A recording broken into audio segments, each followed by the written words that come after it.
Then yesterday we get Ryan Helsley and Tyler Rogers. Just a wonderful contrast of pitchers. One of the hardest throwers in the league and the softest thrower in the league. He is our submariner in 2025. That is Tyler Rogers, the king of soft contact. He comes over from San Francisco for a very interesting 3-team package. And Ryan Helsley comes over from St. Louis. Now, Ryan Helsley is, I think, they're both very interesting for their own reasons.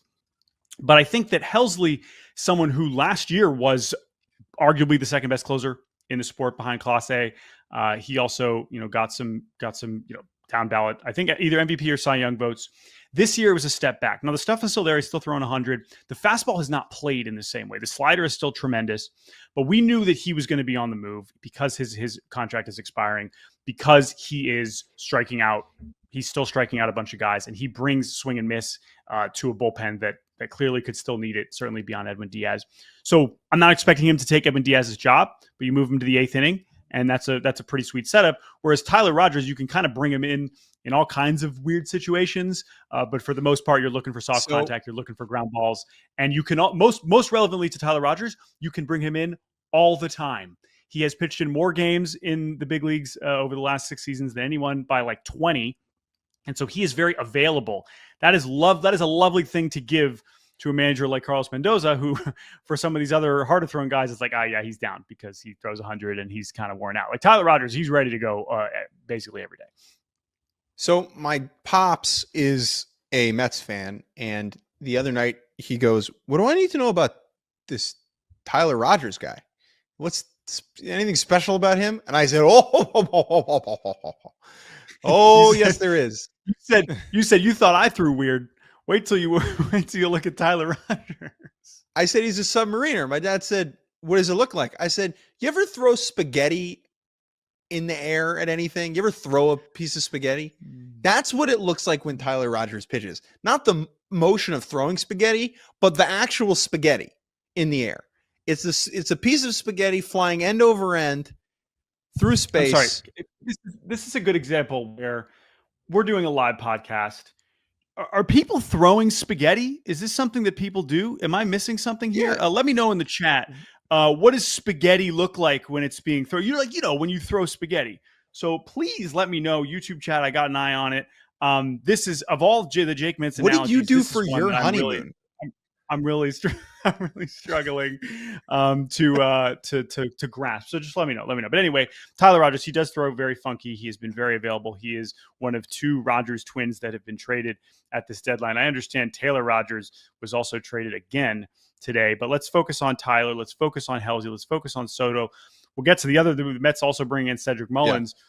The Mets gave up a lot of guys for these pitchers and Cedric Mullins. I think that I'm not going to go prospect by prospect on that. I will say that their willingness to give up all those guys and where they got them from, whether it was undrafted guys, whether it was lower drafted guys, international, says a lot about how the strides they've made from a player development standpoint.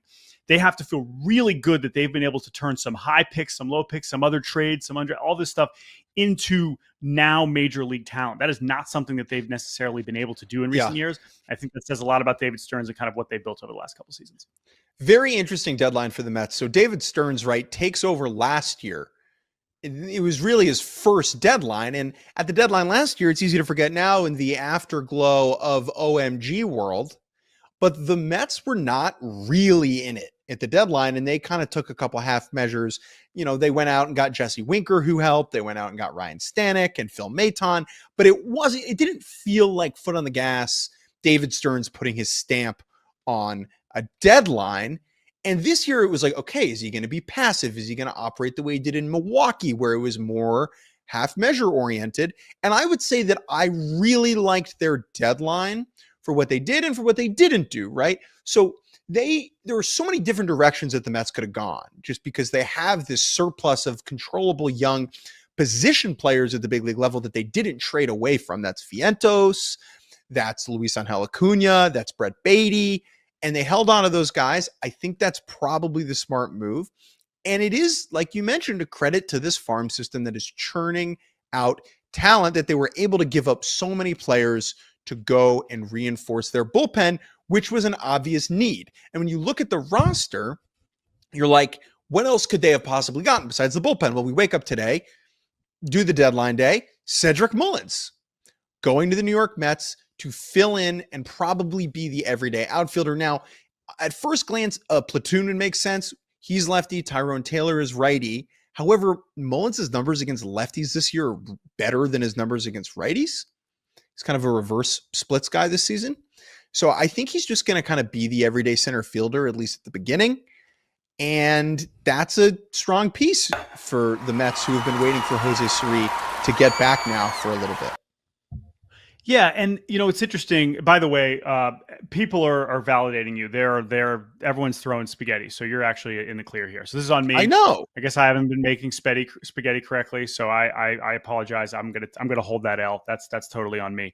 That said, as you were kind of mentioning, like the bigger picture thing about the Mets too being able to do all these deals, this is really the first time where it's felt like what Steve Cohen wants them to be, which is the Dodgers, right? When you're able to flip all these pieces that you didn't know that they even had for now major league talent, you're like, what? How did they do that? They still have all their top prospects. That is very Dodgers-y. And especially at a deadline where the Dodgers didn't end up doing very much, I think that says a lot about where the Mets are, and you have to give them a lot of credit. And as for this bullpen that they've kind of built, it's a group that at their best, I mean, that's a lot of different looks. That's a lot of interesting velocity from both sides, all building up to Edwin Diaz. And I think in the same way as the Yankees, arguably even more important, because you could say that the instability in the rotation is even greater for the Mets compared to the Yankees in some respects. I think it's going to be important for them to be able to shorten games.